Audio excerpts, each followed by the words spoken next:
If you're like me and you've noticed that your midsection seems to be changing as you move through your 40s and your 50s, maybe there's a little more fullness that wasn't there before, you're not alone. I'm really starting to notice this on myself at 46. Hi, I'm Kobe, a health and fitness coach, especially for women in their 40s and beyond. And this is one of the most common things women notice in perimenopause and menopause. And I want to take a few minutes today to help you understand why that's happening, and more importantly, what it actually means for your health and hormones, and then what we can do. Please know that this isn't about shame. This is about awareness. When we talk about fat around the belly, there are actually two main types: subcutaneous fat and visceral fat. Subcutaneous fat is the one that we can pinch. It's just under the skin, the one that's a little bit more jiggly and movable. And while it might not be our favorite, subcutaneous fat itself is actually not dangerous. Then there's visceral fat. This one is a little different. Visceral fat sits deeper inside the abdomen. It surrounds your internal organs like your liver, your pancreas, and your intestines. You can't grab it, it doesn't move, but it's much more metabolically active, meaning that it can influence things like inflammation, blood sugar balance, and hormone regulation. And here's where things shift in perimenopause and beyond. As estrogen levels begin to decline, your body's natural fat distribution changes. Before perimenopause, estrogen helps to keep fat stored more around the hips and the thighs, what we sometimes call the pear shape. As estrogen drops, though, that pattern shifts toward more fat storage around the abdomen, especially the visceral fat. At the same time, our cortisol levels, that's our stress hormone, often become more erratic. Chronic stress, poor sleep, and overexercising can all lead to higher cortisol, which then encourages the fat storage around the midsection even more that apple shape. If you've been eating well and exercising, but still noticing changes in your waistline, this could be why. It's that your body is adapting to a new hormonal environment, which means that we need to change our strategies a little. Now, I want to be really clear. A certain amount of fat is completely normal and healthy, but when visceral fat accumulates, it can increase the risk for certain chronic conditions like heart disease, type 2 diabetes, insulin resistance, high blood pressure, and even cognitive decline over time. This isn't about fear or trying to get flat abs. It's about supporting your body's natural rhythm so that your internal health stays strong and vibrant long term. The great news is that there are things that we can do to support our body's natural rhythms and help reduce visceral fat. And they don't require dieting harder or exercising more.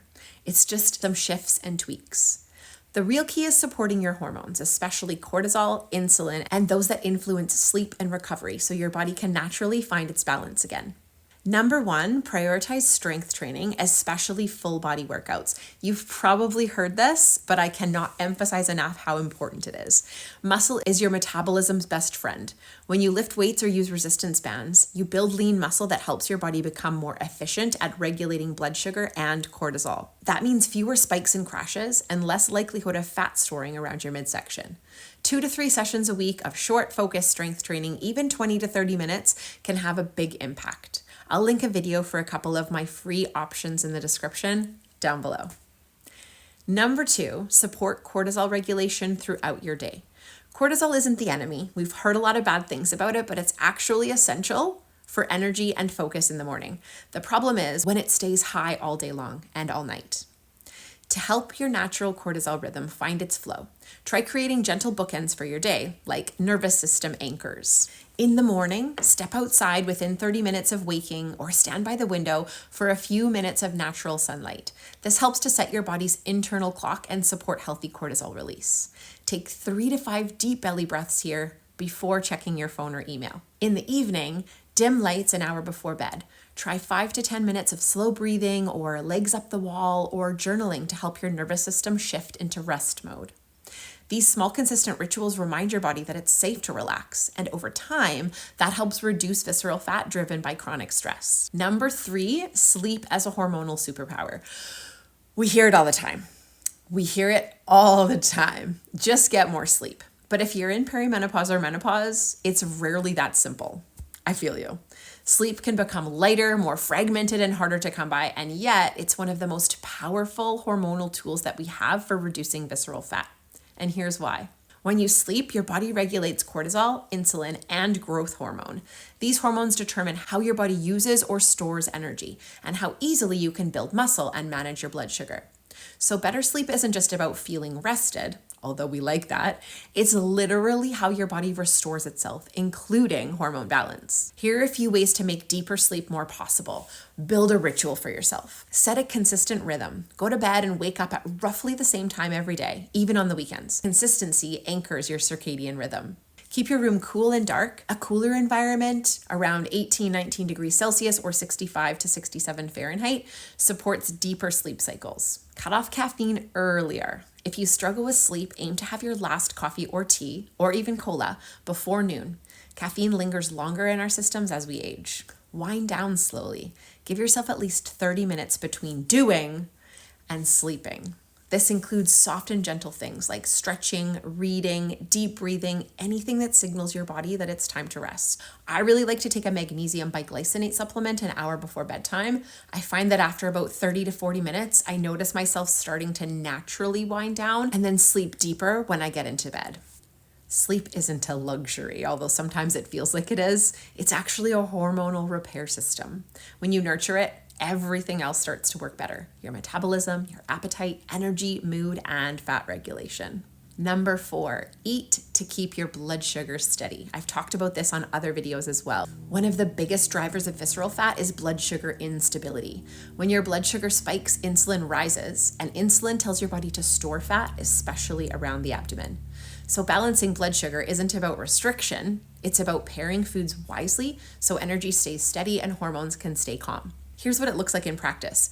Pairing protein, a little healthy fat, fiber, and color at every meal is going to make a big difference. Breakfast examples: scrambled eggs with spinach and avocado on a whole grain piece of toast, or Greek yogurt with berries, chia seeds, and a sprinkle of hemp hearts.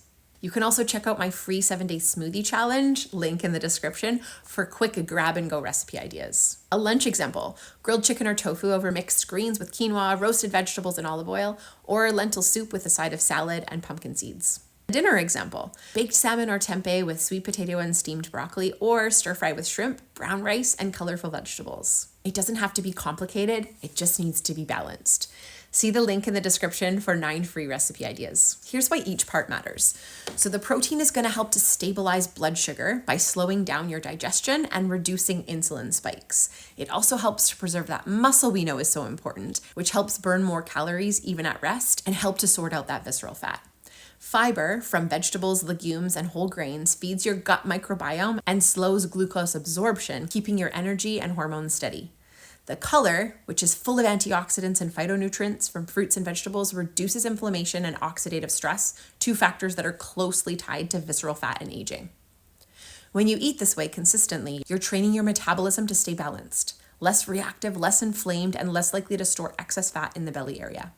If you're noticing changes in your midsection, please know that it is completely normal. It's happening to a lot of us. Your body isn't broken. It's simply responding to a new hormonal landscape and needs a new way to be looked after. The key is learning how to support it along the way. When we shift from "I need to fix this" to "I want to care for this," everything starts to change. Not just your body, but your energy, your confidence, and your overall health. If this topic resonated with you and you'd like to dive deeper into how to move, eat, and live in a way that supports your hormones, I'd love to invite you into the Empowered Wellness Club. Here we focus on exactly that: realistic, sustainable movement, nourishment, and mindset work for women in midlife. Thank you so much for being here with me today, and I'll see you next week.